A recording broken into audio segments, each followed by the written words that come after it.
Good evening, students. Hope you all will be fine. Today we will discuss chapter number 2, that is force and laws of motion. पिछले chapter में हम लोगों ने देखा था motion को along a straight line in terms of velocity and acceleration. So we will now read about the causes of motion. Why does a ball moving on the ground? एक ball चलते चलते रुक कैसे जाती है, एक फुटबॉल को किक करने के बाद में रुक क्यों जाती है, या कोई भी बॉडी एक्सेलरेट या डी एक्सेलरेट क्यों करती है, इन सब चीज़ों के बारे में हम इस चैप्टर में डिस्कस करेंगे. तो अगर हम इन सबके आंसर्स की बात करें तो our answer is in each cases force is required. किसी भी चीज़ में फोर्स रिक्वायर्ड होता है. The study of causes of motion और changes in the motion is called dynamics.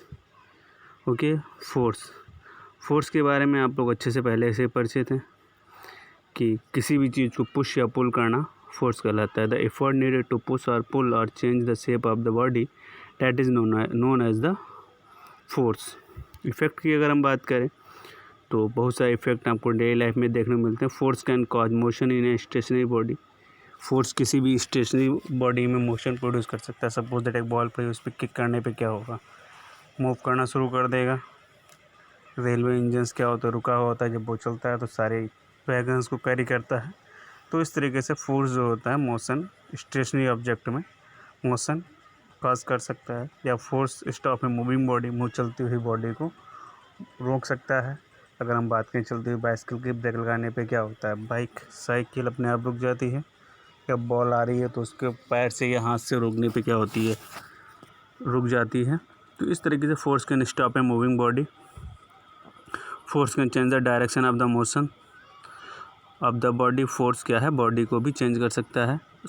Rotation जो ऑब्जेक्ट होता है उसकी डायरेक्शन को भी चेंज कर सकता है. आप ऐसे देख सकते हैं जब बैट्समैन वो उसकी तरफ बॉल फेंकी जाए तो बॉल की डायरेक्शन क्या होती है, चेंज हो जाती है हिट करने पे. Force can change the speed of the moving body. Moving body की स्पीड भी फोर्स से चेंज हो जाती है. When more force is applied on the pedals by a cyclist, speed of cycle increases. तो इस तरीके से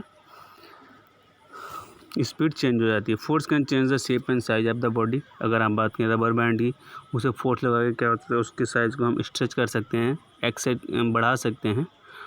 on compressing A ball of plasticine its shape change. Plastic की बॉल उस पर प्रेस करके क्या उसका शेप चेंज कर सकते हैं.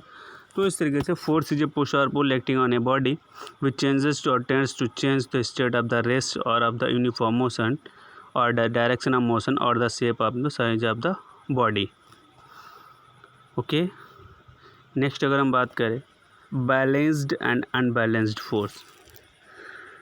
बैलेंस आप समझ सकते हैं कि किसी भी बॉडी को अगर हम मूव कराना है तो दोनों तरफ अगर सपोज दैट एक कार आपको दिख रही है, इसको आप अच्छे से देख सकते हैं. अभी आपको बताता हूँ. यस, इसमें आपको एक कार दिख रही है. इसमें एक तरफ S1 फोर्स लगा हुआ है, एक तरफ S2 फोर्स लगा हुआ है. तो दोनों फोर्स क्या हैं, मान लेते हैं S1 बराबर 5 न्यूटन, S2 बराबर 5 न्यूटन. तो एक इस डायरेक्शन में S1 पुल कर रहा है, दूसरी तरफ S2 या F2 फोर्स 5 न्यूटन का पुल कर रहा है. तो दोनों फोर्स इक्वल होने की वजह से क्या है, जो ऑब्जेक्ट है वो क्या रहेगा, स्टेशनरी रहेगा. तो यहाँ से हम देख सकते हैं when number of force acting simultaneously in a body do not bring about any change in its state, rest और uniform motion along a straight line, so these are called balance force. अब ये ज़रूरी नहीं है कि एक ही मतलब जो 5 न्यूटन का फोर्स है वो एक ही आदमी लगाए. एक तरफ 3 + 2 का एक आदमी 3 न्यूटन का लगा सकता है, दूसरी बॉडी जो होती है वो 2 न्यूटन का फोर्स लगा. टोटल सम जो होना चाहिए इक्वल होना चाहिए ताकि बॉडी क्या रहे, बैलेंस रहे. तो यहाँ से अगर हम बात करें, a boy holding the school bag in his hand, ये आप देख सकते हैं इस वाले फिगर को. तो पुल क्या है, नीचे वेट लग रहा है क्या, mg मास इंटू ग्रेविटी. ऊपर पुल क्या कर रहा है, बच्चा खींचे हुआ है. तो दोनों क्या हैं, बराबर हैं, जिसकी वजह से बैग स्टेशनरी ऑब्जेक्ट में है. A boy trying to push a heavy box along the surface. इसको भी देख के आप समझ सकते हैं कि इसमें भी क्या है, ये मूव नहीं कर रहा है, मीन्स क्या है, अपनी जगह पे स्थिर बना हुआ है, जिसकी वजह से क्या है, ये स्टेशनरी मोशन में है. तो इसके डिफरेंट टाइप के एग्जांपल्स आप डेली लाइफ में ये देख सकते हैं. जो बैलेंस फोर्स के एग्जांपल्स हैं। अनबैलेंस फोर्स की बात करें तो दोनों क्या होते हैं, एक तरफ 3 न्यूटन, इसी एग्जांपल से हम समझ लेते हैं कि एक तरफ हम 2 न्यूटन का फोर्स लगाएं, एक तरफ 5 न्यूटन का फोर्स लगाएं, तो इसमें क्या होगा, बॉडी जिधर फोर्स ज़्यादा होगा उस तरफ मूव कर जाएगी। तो ऐसे केसेस में जो फोर्स होता है उसे अनबैलेंस्ड फोर्स कहते हैं। अगर डेफिनेशन की बात करें तो when the two forces do not balance each other if this imbalance bring about a change in the state of the object, that is called unbalanced force.